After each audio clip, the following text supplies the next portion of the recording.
Hey everybody, it's Neenah. Welcome back to my YouTube channel and blog. Today we're going to be making a really simple card and I'm going to be doing some Copic coloring. The stamps that I'm using today is called Cherry Blossoms from Technique Tuesdays. So let's go ahead and get started. I'm using my mini MISTI so I can stamp out this beautiful cherry blossom. And I'm also going to be using some new ink from Ink on 3. So I'm going to grab my beautiful stamp. I'm going to line it up in the middle of my paper, but I do know I'm going to be cutting this paper down a little bit later. Now that I have my stamp on my MISTI, I'm using the new ink called Blackout Detailing ink from Ink on 3. Now, if you guys do not have this ink, I highly suggest that you head on over to the store. I'll have the link on my blog to pick up this ink. I believe it's already sold out twice already, but if you want to have a very crisp ink in your stamp collection or your ink collection, I'm definitely recommending this ink. So I'm going to go ahead and press that down.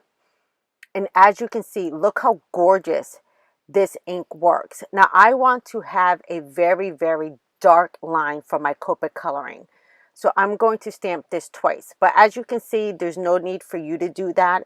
For me, I just want to have a very, very dark line with this for my Copic coloring today.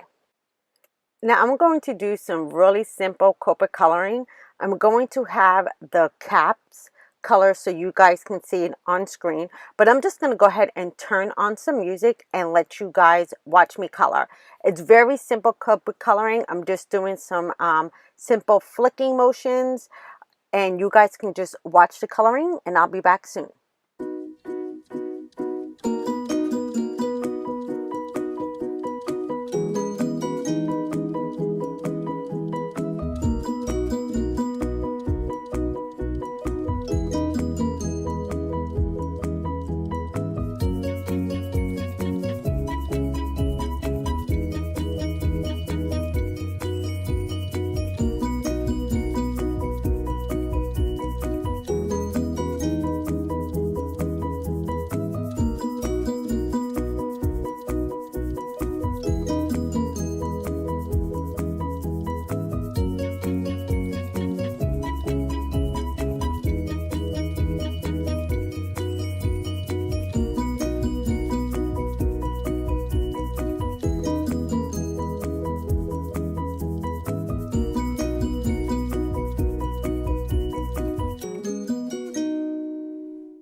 Alrighty, now for this part here, I'm just going to come in with some greens, and this is YG93, YG95, and YG97.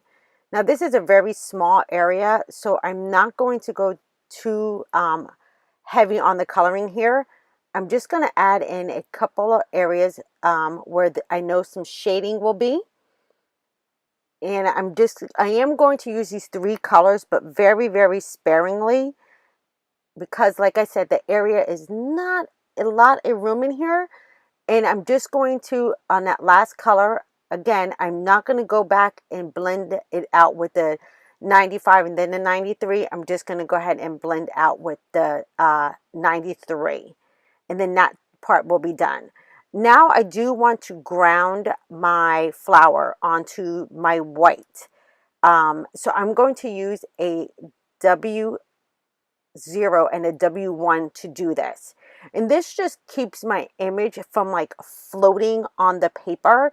It actually grounds it. So you know, sometimes if you're coloring something and it doesn't have anywhere to land on the paper, this kind of helps to do that and does not have your image just floating like in space. So first I started with the W0 just to have the area where I know I wanted my shading, and now I'm coming back in with that W1, and I really like to go in first with the lighter color, just like to get my paper kind of wet, and then I come in with the darker shade. Now sometimes I do this with my C's, my N's, or my T-tones as well. This one I just wanted to do it with my W's. Now once I have all of my darker shade, I then come back in with that lighter tone, which is the W0, and I go all the way back around the flower one more time. And then this just kind of blends out that W1 and softens everything up. So sometimes when you're using those Copic markers and you want to ground an image, this is a really great way to do that. Just make sure that you're using light flicks and light colors when you're doing that. All right, now since that's done, I need to go ahead and add some sentiments. So I want to use a dye with this, but I want to use it on vellum. So I'm going to color my vellum. I'm using the RV32 Copic marker. So I'm going to go ahead and color up some vellum. And I'm just going to make sure that I'm going to have enough vellum here to have my beautiful sentiment, or my beautiful dye rather. And I'm going to cut this out a few times. And this is a great way to stretch out your dyes and to stretch out your Copic coloring so it matches. So now you see I can have that really pretty pink shade that I used with my flowers. And I can also use that with my dye. You just want to make sure that your Copic marker is dry on this vellum before you die cut it out. Now I'm also going to stamp out a smaller sentiment that's in the stamp set onto my card panel. So I'm going to go ahead and put that right back into my MISTI. And I'm going to grab out one of the tiny sentiments that's in this stamp set.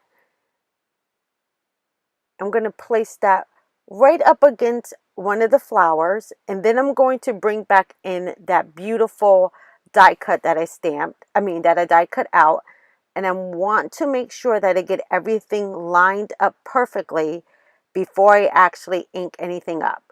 So that looks great. I can go ahead and grab that with my MISTI lid, and now I know that everything's going to line up when I stamp it. I'm going to grab that ink on 3 blackout ink again, and then I can stamp that down. And now, since this is done, I can go ahead and start assembling my card. Now, I really wanted to layer up this card, so I die cut out some very pretty pale sparkly paper. And then I also want to pull in some of that green. So I went ahead and die cut out a panel of green to match the stem of my flower. Now the die that I use to die cut all of this out is the My Favorite Things stitched die stack. This is the stitch rectangles. Now I can go ahead and place that down, and now I can come back in with that gorgeous cherry flower panel that we colored up, and I can place this down. Now my card base happens to be the Neenah Solar White 110 pound card stock. So now since I have that down, and that looks absolutely beautiful. I love how everything matched up on this card so well. I have a little bit of multi-matte medium on the back of my die cut, and I'm going to place that right underneath that stamped sentiment. I'm going to use my tweezers to assist me in making sure that I get that in the right place. And now I can gently press that down with my fingers, and that looks great. Now to add just a few elements to my card, I'm using some of the beautiful Little Lucy's gems. I have fallen in love with these little gems, and all the products that I use today will be linked below, and they'll also be linked over on my blog as well. And that is going to be a wrap for the card today. Look how gorgeous that looks. You guys can see additional pictures that'll be over on my blog, as well as other supplies that I used today. Thank you guys for hanging out with me. Please make sure to give me a thumbs up, and I'll see you guys soon. Bye-bye.